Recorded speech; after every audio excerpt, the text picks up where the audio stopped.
ಕಾರ್ಕಳ ಪುರಸಭೆ ವ್ಯಾಪ್ತಿಯ ಕೆಲವು ಮುಖ್ಯ ರಸ್ತೆಗಳು ತೀರಾ ಹದಗೆಟ್ಟಿವೆ. ಆದರೆ ಕಾರ್ಕಳ ಶಾಸಕರಾಗಲಿ, ಪುರಸಭೆ ಆಡಳಿತಾಧಿಕಾರಿಯಾಗಲಿ, ಅಲ್ಲದೆ ಪುರಸಭೆ ಮುಖ್ಯಾಧಿಕಾರಿಯಾಗಲಿ ಈ ರಸ್ತೆ ದುರಸ್ತಿ ಬಗ್ಗೆ ಆಸಕ್ತಿ ತೋರುತ್ತಿಲ್ಲ.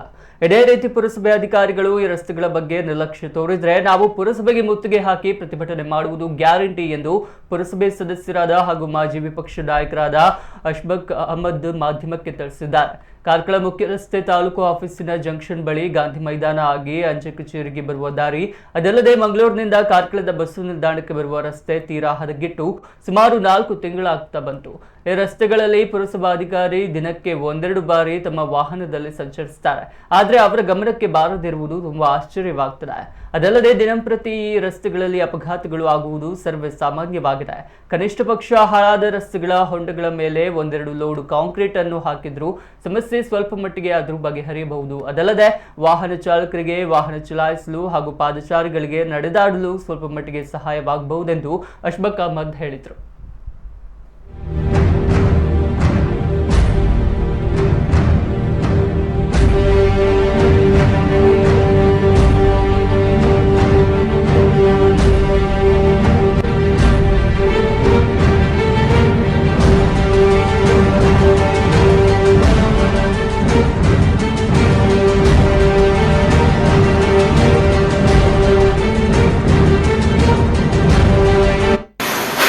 ಕಾರ್ಕಳ ಪುರಸಭಾ ವ್ಯಾಪ್ತಿಯ ರಸ್ತೆಗಳ ಅವ್ಯವಸ್ಥೆ ಬಗ್ಗೆ ಮಾತಾಡಲೇಬೇಕು. ಯಾಕೆಂತ ಹೇಳಿದರೆ ಮಳೆಗಾಲ ಕಳೆದು 1 ತಿಂಗಳಾದರೂ ಕೂಡ ಮುಖ್ಯ ರಸ್ತೆಗಳು, ಅದರಲ್ಲಿ ಕೂಡ ನಮ್ಮ ತಾಲೂಕು ಆಫೀಸಿಂದ ಬರುವಾಗ ಆ ತಾಲೂಕು ಆಫೀಸ್ ಜಂಕ್ಷನ್ನಲ್ಲಿ ಆ ರಸ್ತೆಯ ಹೊಂಡ ಗುಂಡಿಗಳು ಬಿದ್ದಿರುವಂಥದ್ದು ನೋಡಿದರೆ ಮನುಷ್ಯನಾದವನು ಯಾವುದೇ ವಾಹನ ಅದರಲ್ಲಿ ಕೊಂಡೋಗ್ಲಿಕ್ಕೆ ಸಾಧ್ಯ ಇಲ್ಲ.